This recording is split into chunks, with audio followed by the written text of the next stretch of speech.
শোনো, ওই যে ওই যে ওই যে ওই মোড়ে উঠে এইখানে রিক্সা থেকে নেমে রিক্সাওয়ালাকে বলছো, এই রিক্সাওয়ালা কয় টাকা ভাড়া রে? 40 টাকা। হ্যাঁ বেটা, 20 টাকা ভাড়া, 40 টাকা চাও।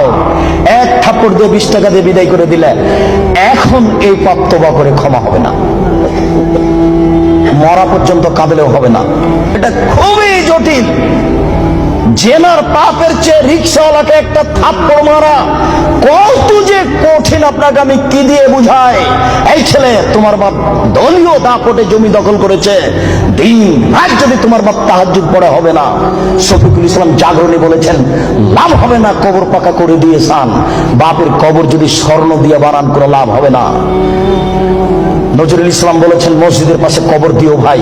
মসজিদের পাশে কেন, আপনার বাপের কবর যদি কাবা ঘরের নিচে ঢুকিয়ে দেন 1 পয়সা লাভ হবে না। শোনো, রিক্সাওয়ালাকে থাপ্পড় মেরেছেন, ক্ষমার পৃথিবীতে কোনো সুযোগ নেই।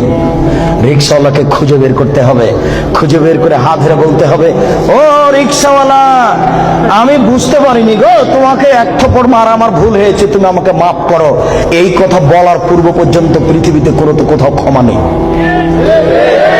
এরা মানুষের সাথে জড়িত পাপ।